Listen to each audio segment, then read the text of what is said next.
the induction we look at now, because it does flow on quite nicely to from series, because that's the first type of induction problem we'll look at.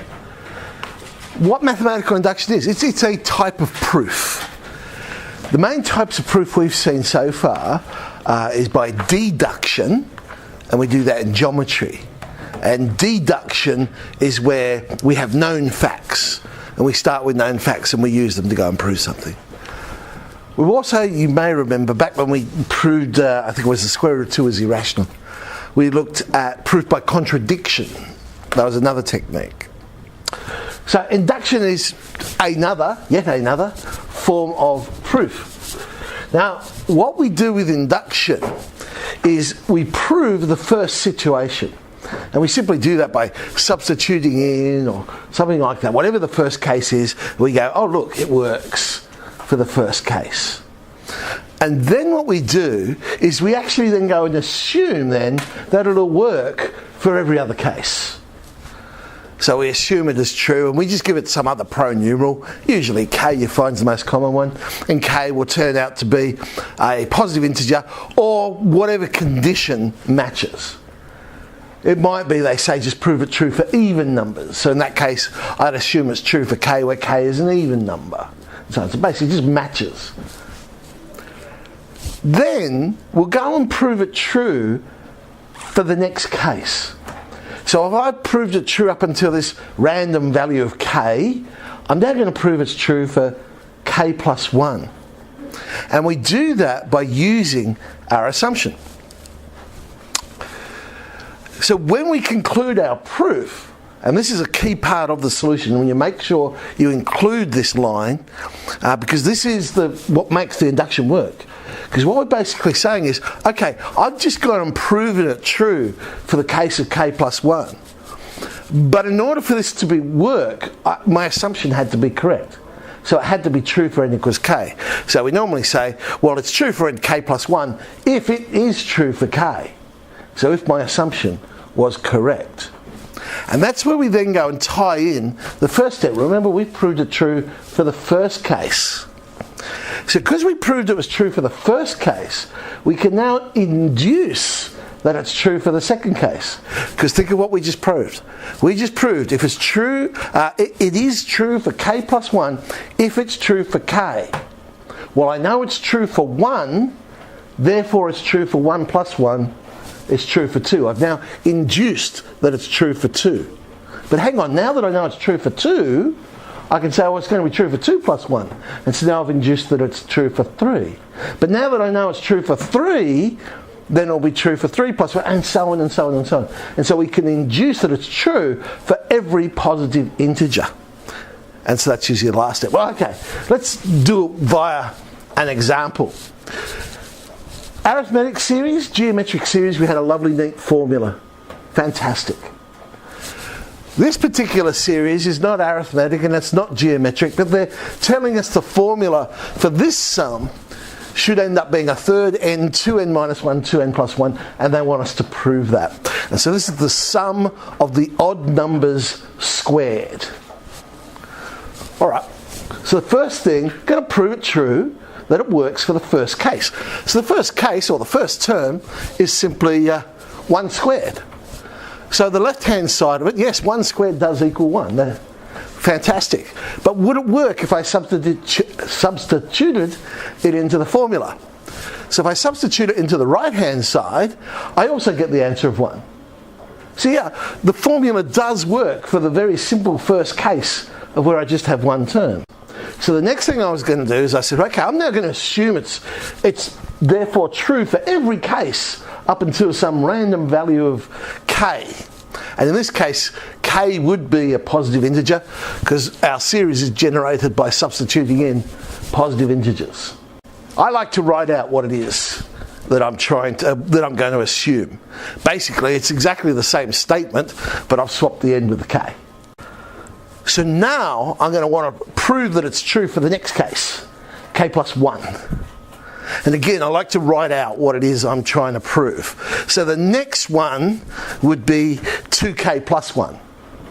So substituting k plus 1 in for the n.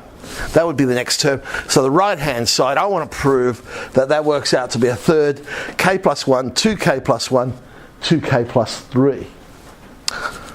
Okay, so here comes my proof. On the left-hand side, but with these series ones, the way I do it, because remember my assumption is that the sum up to k terms is correct. So I'm going to rewrite the sum of k plus 1 terms as the sum up to k terms plus the k plus 1th term. Now the reason I've done that is because I've assumed that the sum to k is equal to some definite thing. So all of this plus dot dot dot I can get rid of and actually have a definite algebraic statement to put there. And we assumed that that sum to k was a third k, 2k minus 1, 2k plus 1. Now I've just got a nice piece of algebra that I just want to manipulate and get our answer. Now remember, we're trying to show, it's on the slide before, what was it? It was a third, k plus 1, 2k plus 1, 2k plus 3. Was that what we're trying to get to? All right. We already have, you'll notice, a common factor of 2k plus 1. Brilliant. So I'm going to factorise that out.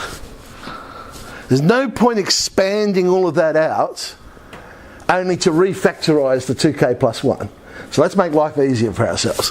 Because that therefore means inside now I'm going to be left with a quadratic, whereas if I had expanded the whole thing out, I would have had a cubic, which I would have had to have factorised. So I've spotted the common factor that I need in my answer. There actually is another common factor there. You might not see it straight away. You know what I'm looking at? Yeah, the third. 1 is a third times 3. And that's one of the factors I want too. So I could take that common factor out as well. So I took out the common factor of a third that I want in my final answer. So 2k plus 1 becomes 3 lots of 2k plus 1. Let's expand out that last factor. It becomes 2k squared plus 5k plus 3, and sure enough, that does factorise to be 2k plus 1, 2k plus 3. And that's what we were trying to prove. But I don't stop my proof there, because remember, it only worked because of my assumption. And so that's where I say, okay, brilliant. I've now shown that it's true for k plus 1, but if it's true for n equals k. A proof's only good if it's true for n equals k. And so then the last bit is I then tie in what we did straight away. Well, hang on a sec. I know it's true for n equals 1. We went and did that one. So therefore, we can induce every other solution. Because it's true for 1, I now know it's true for 1 plus 1, 2. Because it's true for 2, I now know it's true for 2 plus 1, 3. Because it's true for 3, 3 plus 1, 4, and so on and so on. So I can induce all of the other positive integer values, or integral values is the actual correct word there to put the, by induction. You'll see some books they'll actually write, oh, because it's true for 1, it's also true for 1 plus 1, 2, and because it's true for 2, it's true for 2, and they'll actually write out the first 3 and go, oh, and so on. Look, this is not English. We don't want a whole essay there. It's okay to just say, look, yep, I've gone and proven it's true for 1. So by induction, I know it's going to be true for all of them. So that's the basic idea of induction. This one they've given us in some notation. So rather than writing out all the plus dot dot dot. So the left-hand side, they've given me the general term, and they're saying that the formula for this one, we should be n on 2n plus 1. Sometimes it's easier to write it out so you get a feel for what the pattern is. And you'll notice, with the fraction, I didn't actually work out the fraction. What I worked out was those 2 numbers on the bottom, and then I can see the pattern a lot clearly. So the first term would be 1 on 1 times 3. The second term is 1 on 3 times 5. The next term, 1 on 5 times 7. So it's pretty clear. Okay, our pattern, the denominators, we've got consecutive odd numbers and we're multiplying them together. So our general term, 1 on 2n minus 1, 2n plus 1. Prove the true result is true for n equals 1. So on the left-hand side, 1 on 1 times 3, we get a third. Right hand side, sub into that formula, yes, we get a third as well. Okay, great. Works for the first case. That formula is good for the first case. So I'm now going to assume it's going to work for all the way up to k terms, sum to k terms. So there's my assumption. I want to prove it's going to work for the next term as well. Okay. Again, it's a series type, so I will rewrite it as the sum to k terms plus the k plus 1th term. Because the sum to k terms, that was my assumption. And I can just replace that with our assumption, which was k on 2k plus 1. Alright, what are we trying to get to? We're trying to get to k plus 1 on 2k plus 3. Well, it's an algebraic fraction. We want to end up with an algebraic fraction. So let's just combine it into 1. Let's see what happens. So the common denominator would be 2k plus 3, 2k plus 1. And the top becomes k outside of 2k plus 3 plus 1. Now looking at what we're trying to prove, brilliant. We've got the 2k plus 3 on the bottom that we're looking for. What I'm hoping will happen then, that this factor of 2k plus 1 will cancel in the numerator and leave me with k plus 1. So in other words, the top of this fraction hopefully turns out to be 2k plus 1 times k plus 1. If that's the case, excellent. I can cancel the 2k plus 1 and I'm there. Well, let's see what happens. The top becomes 2k squared plus 3k plus 1. If we factorise that, yes, sure enough, we get what we were looking for. 2k plus 1, k plus 1. The 2k plus 1s will cancel, leaving me with what we wanted. So yes, that did work so long as my assumption was correct. So long as it was true for n equals k as well. And then we can say, yeah, but we tested it for the first one. We know it works for the first case. So we can induce that, yes, this is going to be true for every value. It will work. There's the first type. Most of those, I say most of those, are to do with series. Number 10 is a little bit different. It's to do with geometry. But anyway, I won't spoil it for you. I'll let you have a go at that one.